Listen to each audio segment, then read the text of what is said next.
It is my distinct pleasure to introduce someone who I sat across the table from when I actually interviewed 4 years ago. And I sat across the table from this individual, and as I'm listening to her speak, I'm like, God, she's so much smarter than I am. And she's such a better teacher than I think I could ever be. I have to work with her. And I'm so lucky that I get to work with her. Not only as a colleague, but as a principal that I trust and admire. It is my pleasure to introduce someone who's going to tell their why, Principal Siobhan Milford.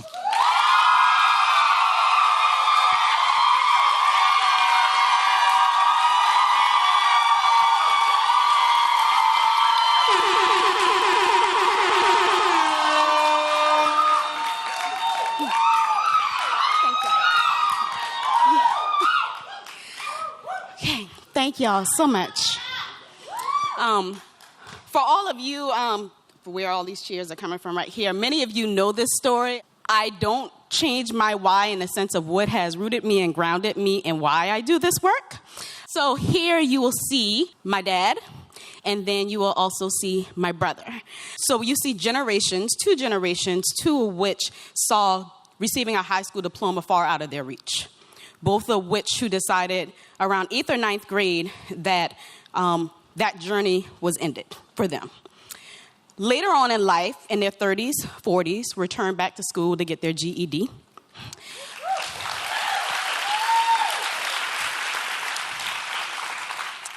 But with that celebration, along the way, I got to see the struggles and the challenges that came without that education. So then you also see, everyone knows, my nepson, who came during a time of my life, which was the time in which I was choosing my career path. He was born my senior year in high school, at a time when I was going off to college. Some people believe that I went off to college, had a son, and put him on my brother, because that's just how close we are, but he really is my nephew. But for him, it was not an option for whether or not he would finish high school. We rallied around him, and we knew something had to change within the generations within our family. Because it wasn't that they couldn't do, but for whatever reason, they didn't see it within their reach. And Jaron, my nepson, he did complete his high school diploma on time.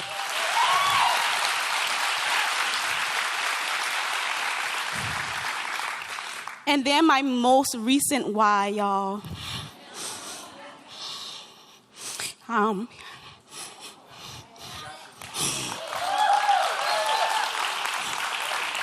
Is little Christian Zion, who is a reflection of all of these beautiful men that came before him, but also represents what I know to be all the things that I want to come true for him. The beliefs that I have, like he can be whatever he wants to be, that he will be an amazing human being. And I have a lot of things that I need to provide for him to make sure things are set up for his success. But what he does is he gives me a different viewpoint on life. He gives me a different viewpoint on this career in the sense of like the things that I want for him is what I want for every single child in my building, in this city, in this nation, because they deserve it all.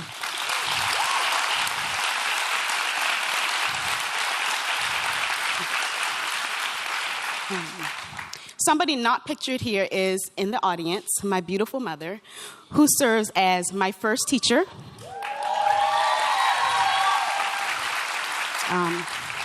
Deborah is also the one that let me know that going into kindergarten, I wasn't necessarily supposed to read, and let me cry and cry and cry and convince me that, yes, you still need to go to school, and they will teach you when you get there. But honestly and truly, she was my first reading teacher. She was also the person that taught me the value of unconditional love. She also taught me, through example, high expectations.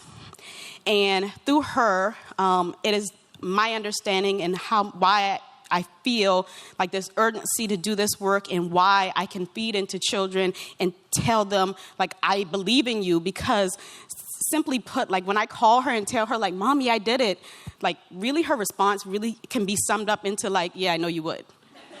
Like, it's really not a celebration. It's pretty simple, like I know you would. But that's because of the high expectations that she set for me. So I appreciate that, and this is truly why I do this work. These are the people that laid a foundation for me and why I value the work that I do and how I ended up in this work.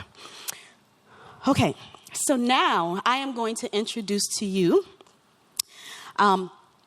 someone that I've actually gone through various chapters of my life with. They just kind of popped up along the way. So I met them in middle school. And then we actually had some time together in college at USC. You can imagine. We had some good times together. It's good times. And then we reconnected years later, just looking around. I didn't even know she was in education at the time. And I realized, like, here she was doing her thing at one of the Candizi schools in Atlanta. 7 years in the classroom, a year as an AP, and then she became a principal of a turnaround school in Atlanta. When I went to visit this school, I was not surprised because what I know about Danielle is like high expectations, like that's the norm for her. She has those high expectations. She has those beliefs in children that they can do all things. She's relentless. She's super positive. Like all the time that we might have been together, some things never changed about her. And that's just that belief that she has and that fearlessness that she has to take on what it is that needs to be taken on. And she has an understanding of the ways that Charleston needs to improve education. And she's running with it, y'all. So y'all get ready. Because she's passionate about this work, it's got to get done. So I welcome to the stage Danielle Washington.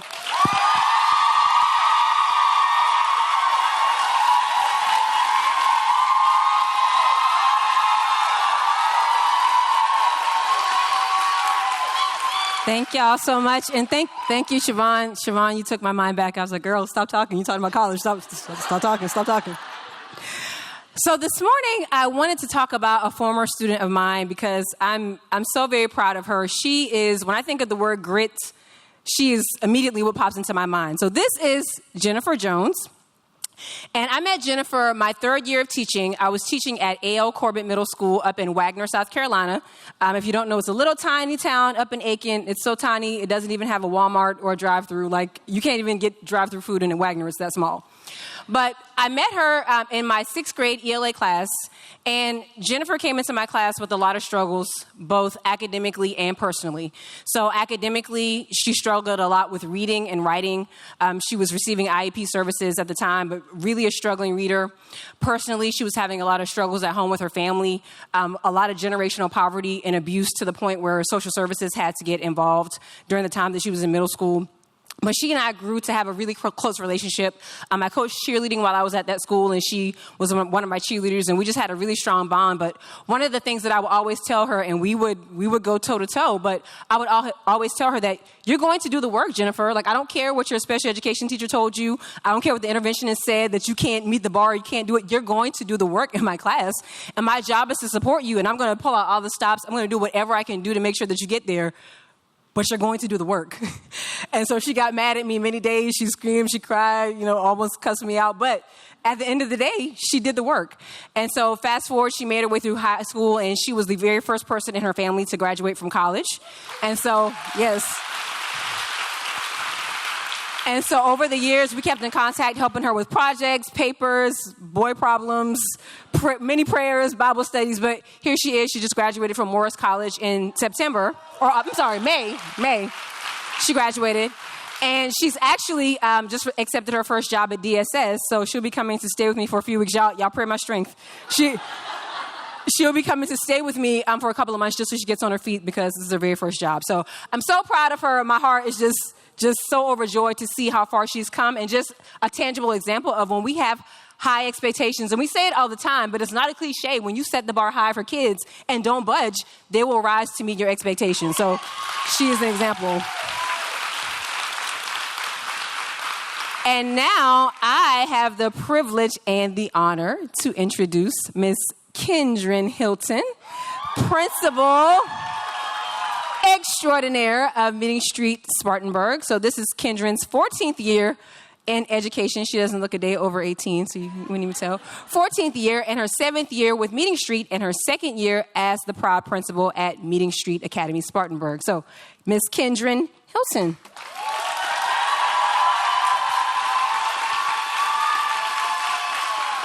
Thank y'all. Thank you. So, my why really always goes back to family. This is a picture of my sisters and my mom. My mom in Spartanburg is like the school mom. She is at the school every day in everybody's business. Like she's everywhere all the time, helping kids, helping teachers. When we grew up, of course, we grew up in Spartanburg. In the district where I now serve, a part of School District 7, our schools were, they were okay, but she said that's not enough. So she was the mom who went and said, oh, there's a program, my kids are going. Oh, there's a project, my kids are going to do it. I thought she was just trying to get rid of us the whole summer, but she had us in everything, leadership program, Saturday Academy, everything that you could think of. She tried to expose us to all of the resources that existed in our community. Unfortunately, now those programs are no longer funded. And so now we provide those programs for our students, extended day, all of the things that we do, getting our students in early. Yes, SNAPs to Meeting Street schools. She is the reason why I started teaching. I was in Atlanta as well, probably at the same time Danielle was at, not sure. But I was teaching with Teach for America in Gwinnett County, and she called me and said, hey, there's this awesome school in Spartanburg. You should move back home. And I was like, no, I'm not moving back to Spartanburg from Atlanta. Like, that's not ever going to happen, ever in life. And so she said, just come and see. So I went into, I remember it like it was yesterday, a 4-year-old class, and I sat down, and I remember I was with Gabriella Copeland. Snaps if you talk, Gabby. Yes, sweet Gabriella, who is now in middle school. She was reading a book on American symbols, talking about the American flag and the Statue of Liberty. And I was like, what is this? What are these people doing? How are they getting 4-year-olds to sit down and to read and to be excited about learning and math? And they were doing science. And I said, I absolutely have to be a part of this. I will never get another opportunity to come back home to my hometown to serve what I call my second family. And so this is a picture of us, my second year. So again, I started the year after Meeting Street started, and that is me there up on the top. And of course, right behind me, as always, is Nana. And so it all comes full circle for me. Family is my why. My actual family, and then again, Meeting Street being my second family. I swear I have like 15 cousins. Both my daughters go to school there. People are like, I think you're my cousin too. I'm like, yep, probably so. We're probably related in some way, shape, or form. But Meeting Street truly is family for me. So that is my why. I now have the honor and the privilege to introduce the next principal that will come up on the stage. When I first met Chad, I was like, I don't know how he can just be so vulnerable. He is just like the most honest person I know. He's like, yep, that was terrible. I know, we got to work on it. But like, tell me, what do you think? Give me feedback. I need it, fast and furious. I'm like, oh God, okay. Let me process and think, because I thought that was good. But that's him. He's constantly growing and learning as a leader, and it, of course, shows up in the amazing work that he is doing in his school. But I will say this, if I mention how many years he has been teaching, he literally looked me in my eyes and said, I would slash your tires. Not playing with you today. So I will not share that, but he has been with the Meeting Street Schools for 5 years, and this is his 3rd year as principal. Introducing Principal Chad Whedon. Look, all right, let's sit. We got work to do. I just need to take a moment and say it is so good to be in front of y'all again. I mean, I've missed seeing y'all, I've missed hugs. It is just so good to be in the space. And I also need to say, like, can we stop and celebrate that there are 3 amazing women and women of color leading our schools?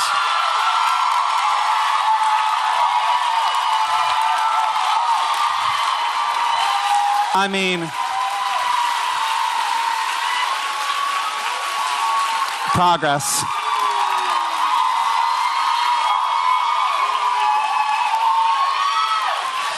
All right. So now it's downhill. You got to hear from me.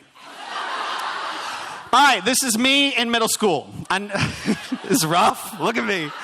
It's rough. So I'm at Universal Studios at the Double Dare activity. I wasn't actually on Double Dare. I wasn't living my best life and being on TV, but I'm at Universal Studios, and I'm smiling, but I'm truly miserable inside. And here's why. I made the cardinal sin in 6th grade to quit basketball and baseball and do church choir and do community theater. And if you know middle school boys, that is the kiss of death. And as a result, I got bullied really bad. The only place that was safe for me was the bathroom to eat my lunch because the cafeteria was just not safe for me. And I remember sitting in 8th grade history, and Mr. Ramey and my former friends were just taunting me, calling me, I won't say them because we're in a church, horrible, horrible names. And Mr. Ramey walked by and heard Will Bierman say it, and he laughed with him. And it was at that moment I said, I'm going to be a teacher. I'm going to be a teacher because no one's going to be able to do this to a child like me ever again. And I became a teacher that moment, that day, and that. So I did. There's me. I know. Look at me. Dang! I loved teaching so much, and my hair and my face says it. In my first year of teaching, Sweetwater Middle School, Gwinnett County, Georgia, see the connections? In Gwinnett County, Georgia, James Odom walks into my class. And James Odom, mama came with him, and she said, look, and I was terrified of parents, right? I was like 23. She's like, look, you have to look after my baby. He's weird. He's different. This is a parent calling me now. Nope. He's weird. He's different. He likes silent movies, and he's 12, and he listens to opera, and he likes poetry. I'm like, I got him. He's good. And James Odom was quiet, but after 3 months, we developed a classroom culture where he was loved and he was celebrated and he read his poetry and he did his dramatic interpretations and he just loved 6th grade. So flash forward to my first year as a principal, I was a disaster, often as I am most days, and crying at my desk after a really, really rough day. And I get that little ping of an email, and it's James. He somehow found me, and he wanted to write and let me know that he had just gotten into college to study theater. And it was because of me and the work that we had done. And that made all the difference to me. Print it out, put it up there, and just was like my inspiration, my why for why I do this work. Then when I got to join Brentwood my first year to sort of plan Burns, James was touring in a Broadway show. And he was at the Gilliard. And I got to take him out for a beer. And it was the most amazing thing to be with him full circle and to see this incredible human being. And so James is my why for my teaching life, but there are so many whys of the children at Burns that I could probably spend the next 3 hours talking about all of them. But James is my why, and I am my why of why I was treated the way I was treated propels me to do the work that I do today for not just James, but for Mackay and Xavier and all the other students that we're so grateful to serve. That is my why, and I'm so grateful to be in front of you all. All right, so have you noticed this is not 4 different speakers? We're all sharing the stage. And we're sharing the stage because we want to let you know that we are a new team and we are a united team. And it is not necessarily 4 schools, but these 3 are going to hold me up and all of us up when we need it. And so we're sharing a collective story to you today about 1, the necessity to be together again, which we are in this room, and 2, what endless possibilities can and should do for our organization. So, togetherness, endless possibilities.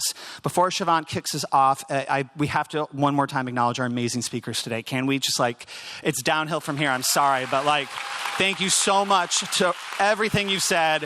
I mean, it was just so many yeses and applause throughout everything you said. Thank you, thank you, thank you. So Siobhan and I are going to talk about togetherness, and then Danielle and Kendra are going to take us home with endless possibilities. Siobhan, you ready? All you?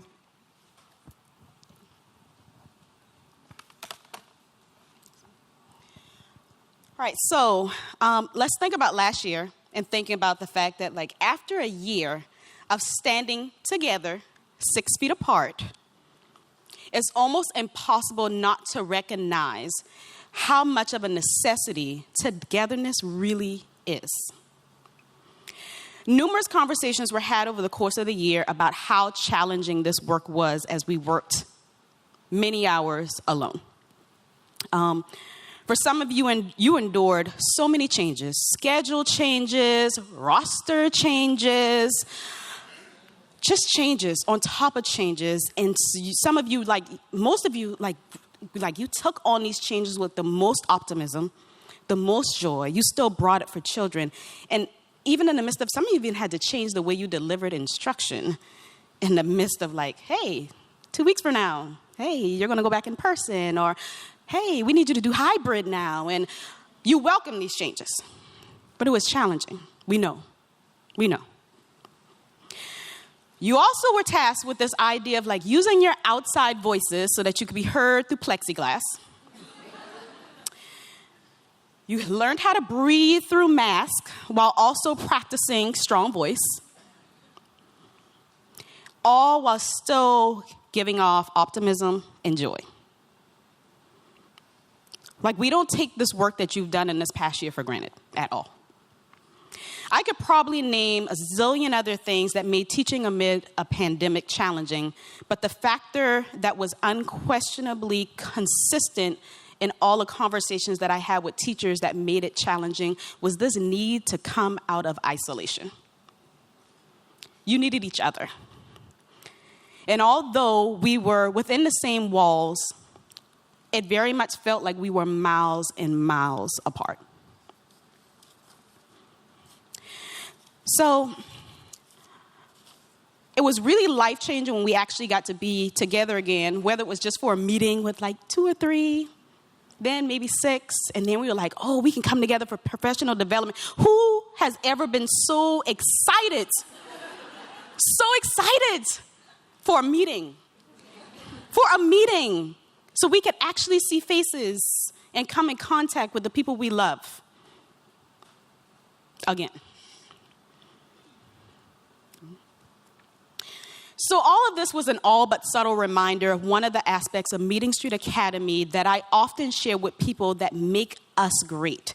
It makes us different, and it makes us great. We're family. When we walk into the building, we look forward to the interactions that we're going to have with our colleagues. We look forward to the hugs. We look forward to the stories that we're going to share. We look forward sometimes even to the tears that we're going to share. We look forward to the conversations and the laughs, the advice. But simply put, we give love. Genuine love. I'm going to talk to you about an experience that I had the privilege of last week, sitting down with some parents. We had some families come in for a panel for our new teachers. And we started this a couple of years back when I expressed the need to know, like, who are some of these people in the building that I know were not at PD? They don't work here. Like, I know that. But they're here every day. Like, somebody's at the front desk. Who is she? Who is she? Like, here every day. I said, like, the new people kind of need to know who these people are, because they kind of run this show, and they have a lot of opinions, but they also keep kids in line sometimes. Like, you don't even know, but sometimes they have like a little side conversation, like, you better get back in that line, or you better do what that teacher said you need to do. And we need them. So I need to know who they are, because that's part of my support system.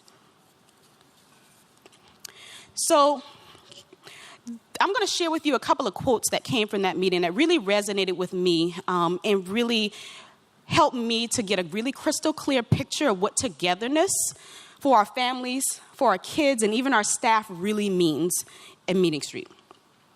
So this first one comes from Miss Deronda Washington. Many of you know her. Many of you know her as like the t-shirt lady. This family partnership or commitment doesn't feel like tedious work. We want to be here. It's like a marriage. Our second family. We want to show up for you. Literally had a new staff member say, like, I've never heard that before. I've never heard a parent say, like, I've got your back. But they do. At Meeting Street, they do, because they have entrusted, like, their precious jewels with us. And we have done an incredible job of establishing relationship with these families that when they leave their children, they feel like they are under the best care possible. When they leave their children, they're not necessarily thinking about, are we going to get them to the 85th percentile? That is not what they're thinking when they put their child outside the car. That is not. So I want you to know, like, some of these families are literally, and they said this, when they put them out the car, some of them are feeling mommy and daddy guilt because they can't be there as much as they want to be. So when we say they don't want to be there or they don't care, that's not true. They might be at work thinking about, I wish I could have been on that field trip. I wish I could have made that parent meeting. I know what people are thinking. And the things that they value are the pictures that come from those teachers that validate like their child's okay and somebody loves them. Or that other parent that's on the bus from the field trip that sends them a picture holding their child's hand as their child is crying because mommy has left them to say, hey, I got you. But we've been a model for those families and given them access and opportunities to really rally behind each other and support each other. And those relationships are what makes the difference at Meeting Street. Our families are team teacher. To sum it all up, they're team teacher. And when families can say they're team teacher, that communicates something special for a child. That changes their perspective on what they do when they come into your classrooms and the level of respect they have for you. Because yes, your children need to have a level of respect and regard for you. And a lot of that comes from the perception of their parents. Miss Antoinette. Love, love, love. Miss Antoinette is a grandparent of an alumni. But you wouldn't know that because she's still in our hallways and in our classrooms every single day. And she will tell you that she will be there as long as she can walk. But the thing about Miss Antoinette is that she is a phone call away, and she means that. So whatever we need and whenever we need her, she will show up. But the reason that she shows up for us is because she's been accepted. She's been accepted into a community and a family that she feels loved when she walks into those walls. This is powerful stuff. Like, this changes my perspective on the work that we do. And I talk to parents, and they can say things like this about our teachers, our staff. They know what's going on in our lives, and they respond. They show up. So it was really funny hearing them talk, because a lot of these stories they're saying in a very comical way, but they're really serious. And in this one, Ms. Darlene was just expressing like some of the things that she and her family had gone through along the way, in which MSA had stepped in to support she and her family at various points of her life. And she expressed like this idea of like, and when you don't tell somebody at MSA what's going on, they're going to be real mad when they find out. Because we want to be all in their business, all up in their business, because we want to support them and we want to be that lifeline for them that they feel like they can reach out to and say, like, we got this going on, but I know you got our baby. That's what they want to know. And then we have Ms. Brittany Bryant, who expressed, before MSA, my girls, she has 3. Her third one coming to pre-K with us. And I should have also said the other ones, they have like 1 child there. But Miss Darlene should have said she has like 300 something, because everybody is her grandchild. She comes to every graduation, every celebration. She's standing in the gap for everybody. But what Miss Brittany Bryant said is, before MSA, my girls were walking around with towels hanging from their heads, pretending it was their long hair. At MSA, my girls are proud of their locks and their chocolatiness, because you love them for who they are and who they can be.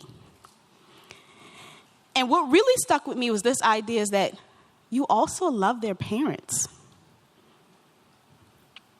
Like, she knows without a doubt that she can call us, and no matter what's going on, and she's had a really rough year, so I know she meant every word that she said. But she said, you love their parents. And you know that we're doing the best that we can. We assume the best about our parents because we know they're giving us precious jewels. They want us to do the best that we can with them. But ultimately, when they go home, they're doing the absolute best. They want to show up however they can.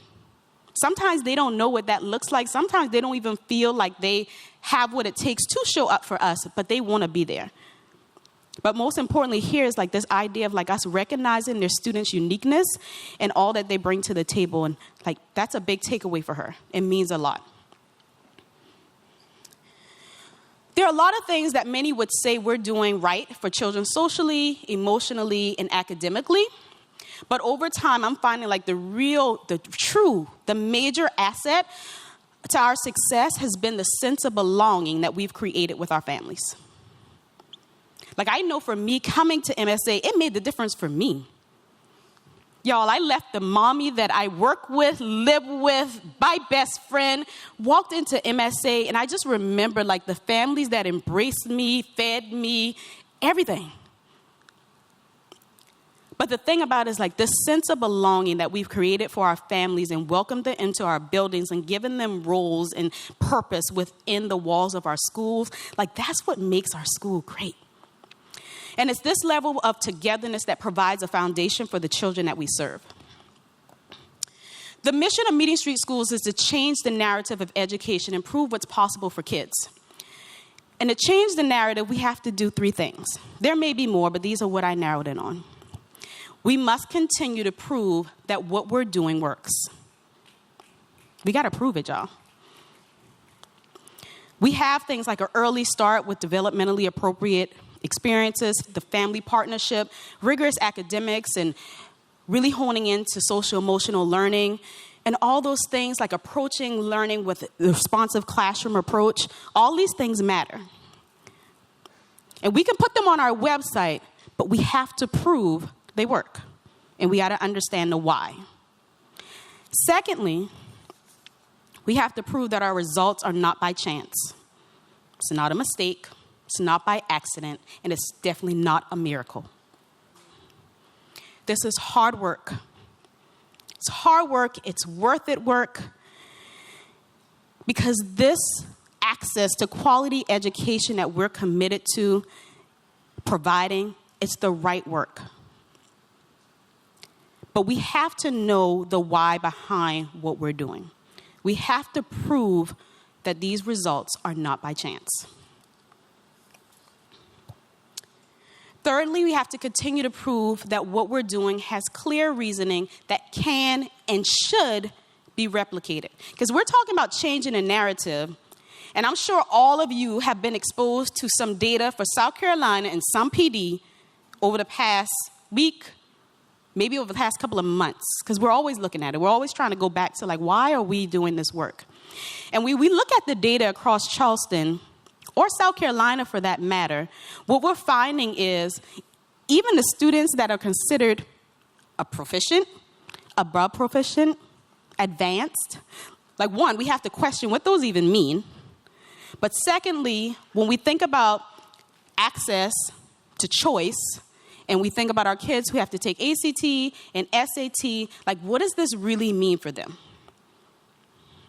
Because in the state of South Carolina, really and truly, much of what our kids are receiving, and I say our kids because they're still our kids. They might not be in our classrooms, but they're still our kids because the work we're doing is for every single child out there. But what I see in the state of South Carolina is truly an opportunity myth. And most of you who have been in these schools long enough have experienced a child that has probably come from another school at some point in time, and their parents have been told they might be the top of the class, getting straight A's. And then you have to have this conversation with this parent and let them know, like, your child is not reading on grade level. And this isn't an easy conversation, because essentially what you're telling your child is that you're telling this parent is that they've been lied to over the years. That they've been told that their child is on a path of success, and really there's shortcomings along the way. There's gaps that need to be filled. And thankfully, they were able to make that transition, but not every child has access to that. And changing the narrative means that we have to be an example for what schools can be. And we can't just model it and we can't just love on our kids. We have to make it so that this can be replicated over and over and over again. All of which requires us to become unified in our approach. This need for us to put aside our fears of being judged, compared, perceived as lacking authenticity, or dependent must be set aside. Like, this is not a me show. This is about our children. After much searching, I concluded that the work that we're doing within the Meeting Street Schools Network is actually unique. You would think with all of the schools within our state, even across the nation, that are not doing well, you would think there would be more missions, more people driven to do this kind of work, and it's really not. The findings prove that this work involves the strengthening of links between schools so that they can provide mutual support while challenge each other to continuously improve. This work is not a competition, but a co-opetition. And that's why we talk about these leaders standing beside each other and supporting each other, because we have to link this together. We have to bring each other up. We all have to be able to set up something that can be replicated and provide access for all children. Within our organization, we must define success and take responsibility for raising the standards. Simply put, we have to be our biggest competition. We can't rely on comparing ourselves to the school down the street, around the corner. We have to set our own bar. We have to know what it takes in order for our kids to be successful and compete with the high achievers, not across the state, because the state has not set a bar that says our kids will be successful along the way.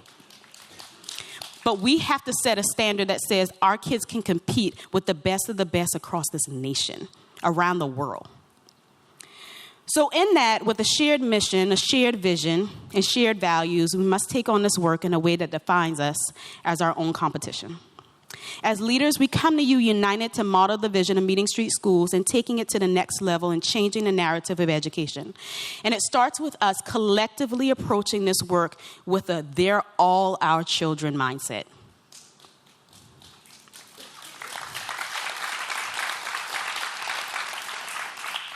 Collectively approaching this work with a "they're and all our children" mindset. If we can do that, we won't talk about my classroom, what my classroom does, or what I do. We'll talk about what my school does.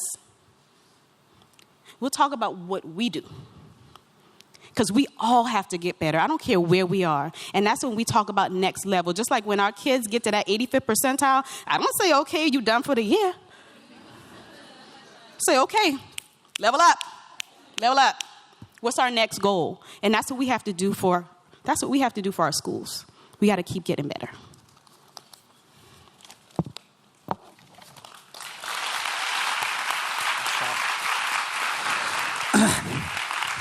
So the topic of togetherness and belonging is timely, yes, but it's also biological. I'd like to teach you a biology lesson. You all ready? So Mr. Whedon's in full effect. I'm coming down to the floor. Feel free to take notes. I'm going to start teaching over here. Eyes up on there. All right, y'all. Who do you know? Who is this? Shout out. Who is this amazing human being up on the screen? Zaretta Hammond. What book did she write? This is the patron saint of culturally responsive teaching and the brain. She is incredibly grounded in her research and her work, and she makes the argument that we as humans are hardwired for connection. We're hardwired for connection. All right, Katie, show that brain. That's a big, beautiful brain, right? Big, beautiful brain. Katie, next one. So this little thing here is called your reticular activating system. Say it, reticular activating system in 3, 2, 1. Good. It's like the Ring camera of your brain. It's always on. And it's looking for all the danger. Looking for all the people that are too close to your house. Looking for someone stealing Amazon packages. It is always on alert. It is always, next slide, Katie. They got to see that. And then the Ring thing. Perfect. Thank you. It is always on. Its job is to make sure that you stay alive. That is its job. The next thing, the amygdala. Amygdala. Say it in 3, 2, 1. Amygdala is like your guard dog. It is the guard dog that says, am I going to fight or am I going to flight this situation? Am I going to fight or am I going to flight? So your brain, and next one, Katie, is constantly then talking to the nervous system, sending data back and forth like a massive electronic grid. For example, is the stove too hot? Move your hand. For example, I hear a fire alarm. Okay, I better get out of the building. For example, dang, he's hot. I think I'm going to swipe right. I made a millennial joke. Aren't you proud of me? One part of your nervous system, the polyvagal nervous system, say it in 3, 2, 1. Katie, next one. Next. Come on, there it is. So this system ensures that we are connected. It ensures that we are connected. It's our social engagement system. Yes, you heard it. This thing proves that we are hardwired to be connected. When we are bonding socially, your nerves tell your body to release a hormone called oxytocin. Oxytocin, say in 3, 2, 1. Oxytocin. Activities, Katie, such as talking, laughing, and yes, hugging, induce the release of oxytocin. Oxytocin is the calm down corner for your amygdala. It is the Xanax for that guard dog. Our breath is regulated. Our thinking becomes clear. Hey, how are you? Becomes clear. We feel open, expansive, and in sync. So let's stamp this. Katie, next slide. Belonging is not just an emotional condition. It is a biological one. Say it out loud, everyone, in 3, 2, 1.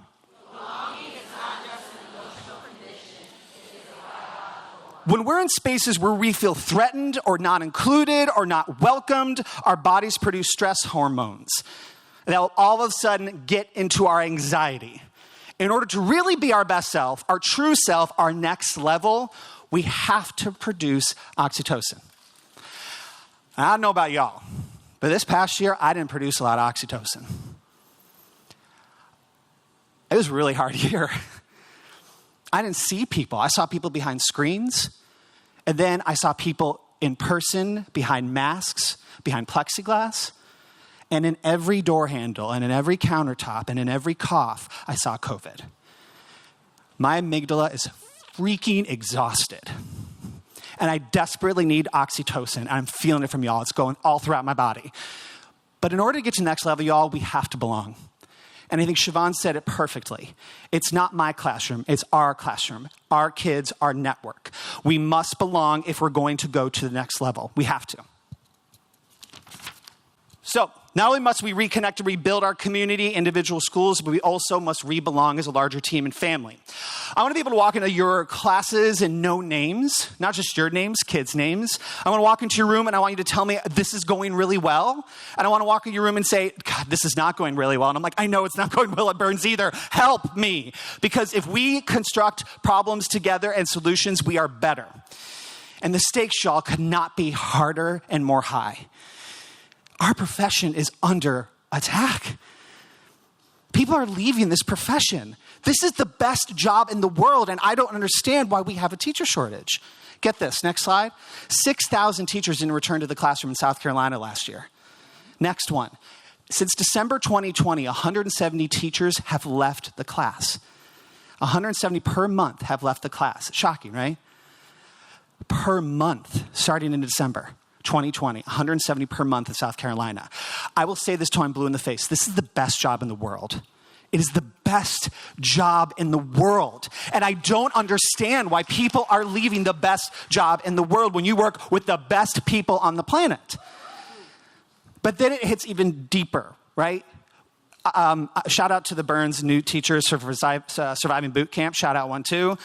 We had an amazing parent panel, and just weirdly, parents started to talk about the teachers that left their children in the middle of the school year and the impact it had on their families and on their sense of belonging and their sense of safety.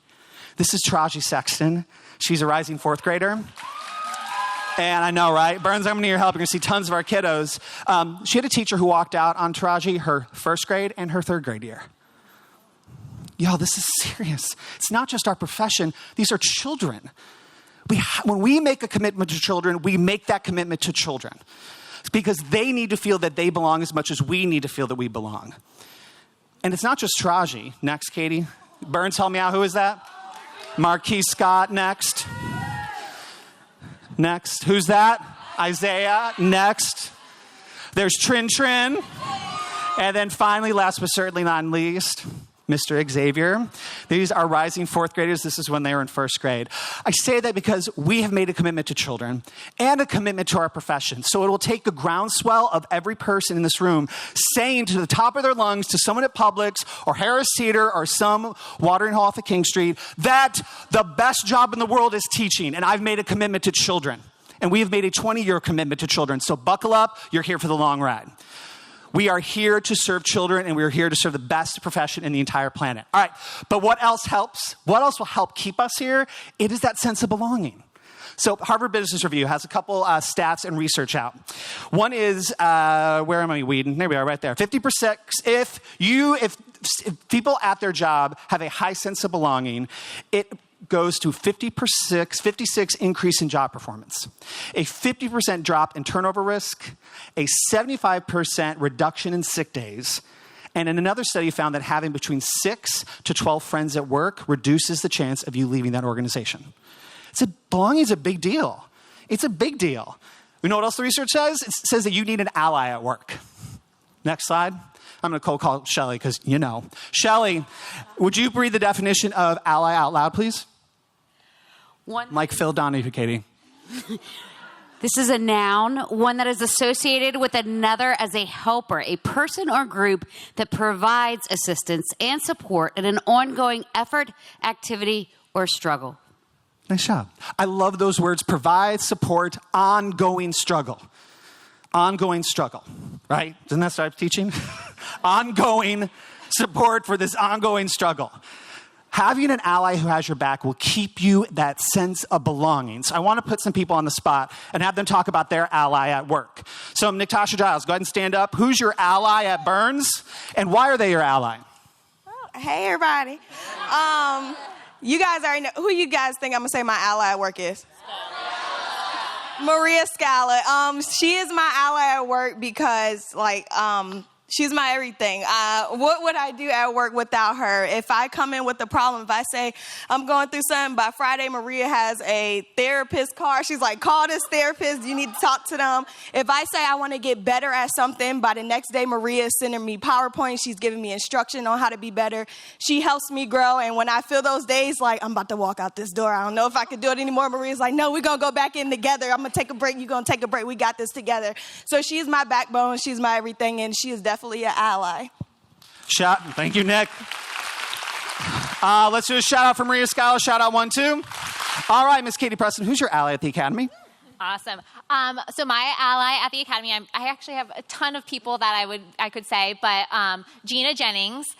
Gina, I appreciate her so much in just like a friendship, like as a human. She is an incredible person to like model your life after in a lot of ways. So I can go with her with my problems, my personal problems. I can say, hey, I just need to vent, or hey, I need your help problem solving with this. But at the same time, I also really respect her as an educator. So I can be on the ground with her and say, hey, I'm struggling with this in my classroom. And she's right there next to me, like, let's problem solve together. How can I support you? And then she can also like call me out on my stuff. And we need that. We need someone that's going to push you and like that you trust and you love as a human, but that can also speak some hard words to you at the same time. So thanks, Gina. Shout out to Gina. Shout out 1, 2. See that sense of belonging Natasha and Katie talked about? There's a sense of belonging with an ally. All right, Dixie Duran, what about Brentwood? Hey, y'all. So similar to you, Katie, I'm so thankful for this organization and the allies that I have. But at Brentwood, the ally that I would say is Kent Riddle. I don't know where he is. He was back. Oh, hi. Hey, Kent Riddle. Kent was in my very first interview for Meeting Street. He was not an ally. He was tall and he was scary and he didn't say anything. Nothing. I don't think he said a single word the entire interview. And so that was a little scary. But once I joined the team, when I tell you I go to that man, when I struggle, when I need help, when I just need some calm in my life, he has been there for the last 5 years. And I've been back at Brentwood for about 5 minutes. And I've already asked him for a giant favor that he didn't want to do, but that he's doing. Because I don't know why, because he's an ally and he's amazing. So thank you, Kent Riddle. Shout out Kent Riddle. Shout out 1, 2. And last but not least, Mr. Bryce, stand up. Who is your ally at the Great Maverick Foundation? I'm going to stop talking. Go. So I'm one of the few and proud men of this room right here. And so I got the opportunity to be adopted by so many brilliant and powerful women that are in this room too. And so I gained a ton of sisters. And so I have sisters all over Meeting Street, Spartanburg. But one of my favorite and my most ally person is Miss Nipsey. She's like the Emmett Sue too. These are like the older sisters I never had. And even if it's not about, and I say sisters, so I'm getting a little too old to call like myself that they're my work son. I can't be anybody's work son anymore. I'm a little too old for that. But These two amazing women, I go into their room all the time. I ask them about my dog. I ask them about my work. And it's never a place to vent, but it's a place to come and get solutions. And that's what allies are like for me. Because if I go and vent, it's just a vicious cycle. And we're not here to vent anymore. These are my allies. They're supporting me. It's an ongoing effort. They're struggling with me. And I love them. Shout out to you both. Shout out 1, 2. All right, so your challenge is you got to find an ally, y'all. If it's sense of belonging, yes, but we can have fun. You have to have someone who supports you in that ongoing struggle. I'm humbly asking if I could be your ally, and will you be mine? I need you all to do this work this year. So I'm your allies, and I will show up for you in the struggle. For you, you've got to find an ally. Next slide, Katie. You need an ally so you can be an ally for kids, period. And that will create a sense of belonging because we have a 20-year-long road ahead that's going to see miraculous things for our children and our communities and our families. So find an ally and please connect today. Get those hormones going that just show that we love and care, and this is the best darn job on the planet, all right? I'm going to turn over to Ms. Danielle Washington. Chad, I will sure enough be your ally, Chad. I will sure enough be your ally. Don't worry, y'all can relax. I'm not going to cold call. Y'all can. Woosah. All right. So we've been talking a lot about togetherness, and now we're going to segue a little bit and talk about endless possibilities. So I'm sure most of us have heard that term, right? Endless possibilities or infinite possibilities. And what it means is the idea that there's no limit to the options that a person might have in front of them. No limit to their choices, endless choices. But if we're honest, in many environments, especially workplaces, right, where we hear that term endless possibilities and it's supposed to be the norm, it becomes more like a cliche phrase or a classroom poster that you might see on the wall or just a catchy motivational statement without any real substance. But we can think about why is that? Why is it that in a lot of places that term endless possibilities just seems to fall flat? Well, as you've just heard, we believe here at Meeting Street that endless possibilities must rest on the shoulders of togetherness. We believe that in order for us to create an environment where our students truly have the power to choose, we must first create an atmosphere where every person feels that they belong. We must create an atmosphere where fellowship is the norm and every person feels valued for the rich experiences that they bring to help all of our students thrive. We must create an atmosphere where every single person, from principals and deans to classroom teachers to behavior interventionists to bus drivers and maintenance workers, feel deeply connected to the work and to each other. And across our network, we must also create an environment where the walls are removed between our schools and togetherness spills over from downtown Charleston to North Charleston to Spartanburg. And when we understand that when we are all deeply connected, all of our students can truly thrive. Next slide, please. Thank you. I know, right? It didn't really have anything to do with this, but Ashton and TB, I couldn't resist.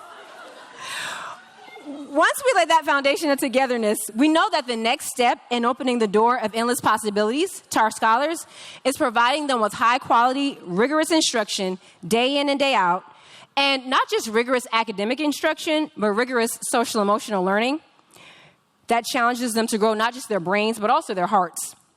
It's building rigorous Explore, special area, and extended day programs where our scholars can discover their talents and gifts and learn about career paths and life paths that they maybe never knew existed. Next slide, please. Our work is to help our scholars understand that knowledge truly is power, and that power is the ability to choose the path that they wish to pursue. In South Carolina alone, only 13% of Black 8th grade students demonstrated proficiency on the 2019 National Assessment of Educational Progress. That's known as the NAEP assessment. I'm sure many of you have heard of students taken in the 4th grade and in the 8th grade. The sad reality is that the 87% of students who entered high school without being proficient in reading and math will face many challenges and many closed doors because at some point along the line, they missed out on getting what they needed. Across our network, we are disrupting that narrative and setting our scholars on a different trajectory, proving daily what is possible. In each of our schools, we already have tangible examples of what endless possibilities can look like. So let's take a look. What does endless possibility look like across our network? So first, we can look at our flagship campus, Meeting Street Academy, where the 25th graders in the most recent graduating class earned a whopping $1.5 million in scholarships.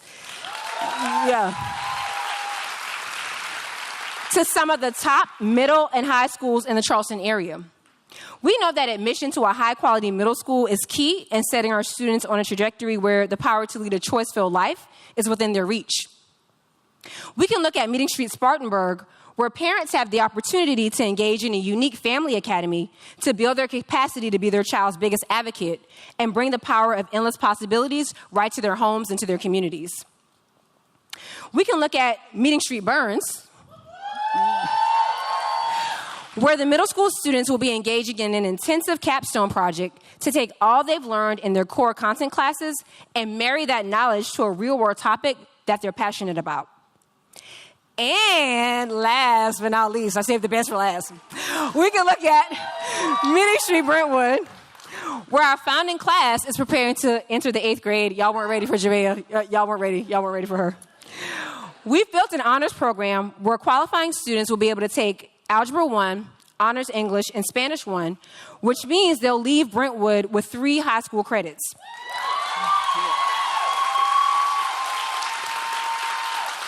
And as of now, about 40% of our rising 8th grade class has qualified to take at least one of those honors classes based on their spring MAP scores.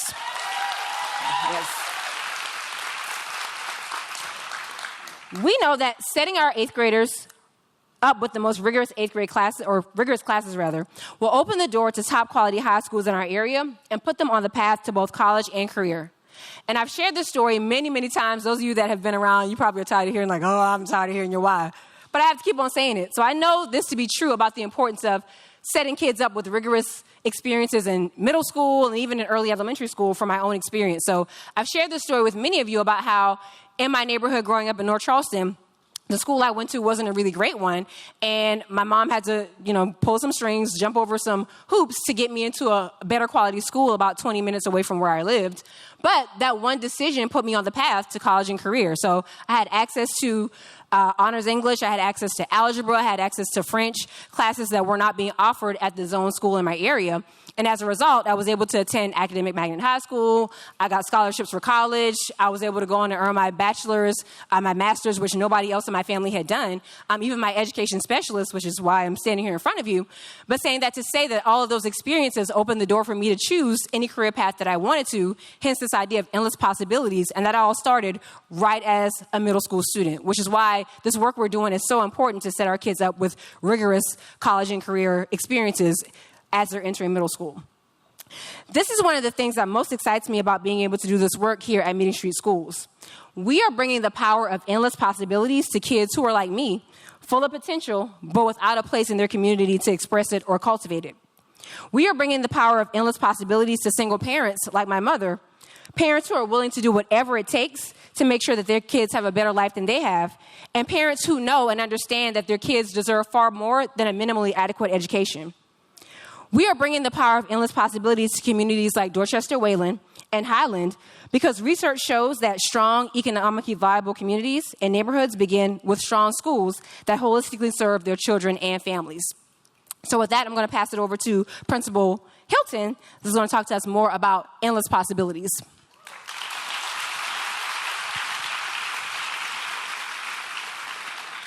Okay, so essentially the team has said it all. We need to be together in this work in order to accomplish the goals that we set for ourselves. Meeting Street Schools is the place where anything truly is possible for our students, for us, for our communities, for our families. And we know that this phrase that is here is true for any goal, no matter how big or how small. Y'all read it with me. If you believe it, you can achieve it. Now, again, this phrase can become one of those cliches that Chad talked about where it just lives on the walls and people say it, but people don't actually do it. Well, one of my favorite authors and a motivational speaker, he actually kind of puts it in terms that connects to what Chad mentioned earlier about the power of the brain. He says, if you can hold it in your head, you can hold it in your hands. So that's this idea that if we believe that this is actually possible, we can talk about endless possibilities until we're, tired of hearing about it. But it's about the work. It's about showing up each and every day, ready and willing to do what it takes, believing it along the way. And as we know, like we've heard before, I know we don't want to talk about last year. COVID was a beast, but we have to take the time to really see that now that COVID has kind of released its grip on us a little bit, it's time for us to go back and reflect on the greatness, on the endless possibilities that we held on to despite the challenges that we faced.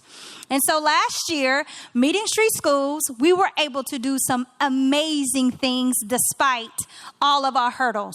Number one, we were able to bring back 75% of our students back in person by January. That is an amazing celebration. We know that our kids need to be with us. When we can see them, when we can hug on them, when we can make sure that they feel like they belong, when we can make sure that they're protected, that they're fed, that we can see what they're writing on their papers so that we can correct their mistakes and prompt them in their thinking. So bringing our kids back was a huge challenge. Some students in our demographic never stepped foot in a school still to this day. They've been out of school since March of whatever that year was. What was it? Long time ago. But we said, no, we're going to figure it out. We're going to have the vision that this is possible for us to safely bring our students back in the building with us. Next thing that we accomplished, we created from scratch, no playbook, no plan, no idea what we were doing, let's be honest, but we figured it out because we had a vision that it could be possible to create a learning experience for students who were ready to come back, even though they needed to stay 6 feet apart, masks on, even the 3 and 4 year olds. Like, we decided that it could be possible, and so we made it happen. We made virtual school happen, hybrid versions of learning happen, all over the place. Next thing. We also, not only did we create this new way of learning, but we also said we can't stop learning either. We have to continue to figure out what do we need to do better? How can we go to the next level in how we are supporting our students as readers? How we figuring out what they need so that they can have access to knowledge, so that they can pick up any book and learn anything. So we, despite being afraid, despite being on Zoom for hours and hours and hours and hours and hours for the science of reading, but we decided this is what we need to do. We believe that this is what kids deserve, and so we did it anyway. So over the course of the year, yes, we went through a lot of things. CR earlier told us that we had classes with 1.9 years of growth in our classes. Students in our demographic across the nation, some of them, it seemed like they were not even in school. Some of them actually dropped last year in their learning. They left an entire school year knowing less than they did when they started. Well, across our network, we were able to, on average, have 1.1 years of growth in reading and 1.2 years of growth in math. Now, of course, we are always going to the next level, and we're saying, yeah, but that's not enough. 1.1, that doesn't close the gap for our kids. We need at least 1.5. We're trying to get to 2 years of growth for every single child in every single classroom in our building.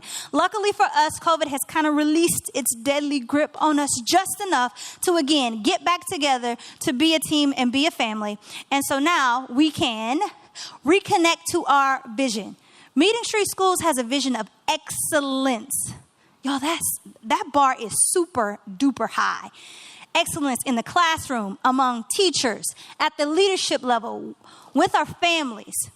We're constantly saying, we're going to figure this out, and we're going to make sure that each and every person, each and every child has excellence, is excellence.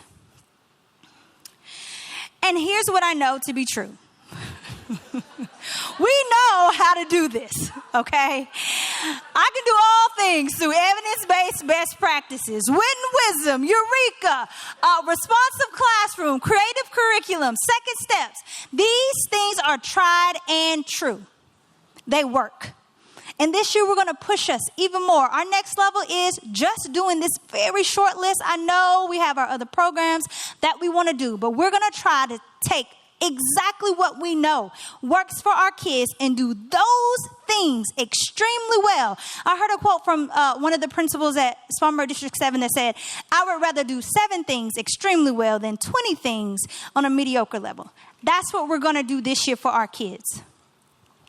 And, of course, we know we can learn all of these things all day. Be the expert. People can stand up and talk. Oh, let me tell you about responsive classroom. Let me show you what Eureka Math says. But it does not get real until kids are in front of you. And they are not listening because some of them have been virtual all last year, or they haven't had that touch. They need that connection. They don't yet feel like they belong. But we know that faith without work is dead. We might as well not have the vision if we're not going to be willing to do the work. And we talked about that togetherness. We have to be there for one another. We have to be like Chad, where he says, that really sucked. How can we get better? Right? We have to have those tough conversations. We have to be willing to be that ally to say, girl, don't ever do that again. Okay? That was a mess. But we're also going to say, let me show you how. Right? We don't just talk about it. We got to be about it, right? With each other, helping each other constantly along the way. Next slide. Iron sharpens iron. You are iron. We all are. And it is our job. We are saying right now today that the people in this room are the difference. We are the ones that will change the narrative, not just for our kids, not just for kids in South Carolina, but for every single little king and queen that walks around in our country. We will make sure that they have the education they deserve. And so together, we are going to stand side by side, sharpening one another, having those tough conversations. But luckily for us, we also know that we are perfectly imperfect. Okay? And so that means that where I am weak, you are strong. Because I am weak, you are strong. I need to have this shortcoming so that your light can shine. So when we see someone that's struggling, we're going to step in and we're going to say, hey, don't worry about it. I got you. I'm actually good with that. And I'll be calling you next week so that you can help me with the next thing that I need help with. We have to do this together. And if we do, because we will, we're committing to it. We're saying that we believe it. We're saying that we're going to show up and do it. And with that, we will achieve excellence for all.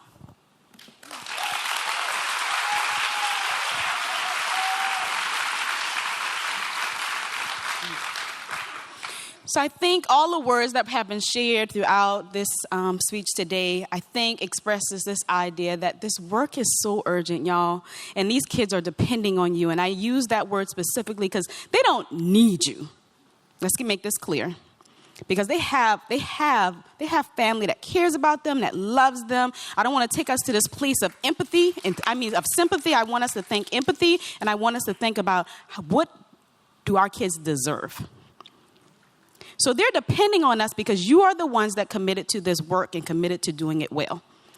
Committed to giving your best as much as you possibly can. Because yes, there will be days that we fall short, and that's why we talk about those allies being so important. But this work is urgent, and we must plan to be extremists for justice, knowing that we are on the right side of history and changing the narrative for education. In order for our schools to do this, we have to serve as a model for what it looks like when schools come together to collaborate rather than compete and make changes that are informed and not by chance. We talked about that, like not by chance. This can't be by mistake. It can't be, I'm winging it today. Because if we have the curriculum in front of us that says, like, this works. It's tried and true, like we've done it over and over again. We know it works. We also have to model a united wholeness that communicates uniformity in our approach that can be replicated. Changing the narrative for us includes Charleston, Spartanburg, Brentwood, Burns, all of us serving as each other's allies to help each other grow. When we practice togetherness, we are laying the foundation of tomorrow's leaders and infinite possibilities. Possibilities with no limits, no boundaries, possibilities that lead to barrier breakers and history makers. that will change this world and serve as a legacy for the work of Media Street Schools and ourselves.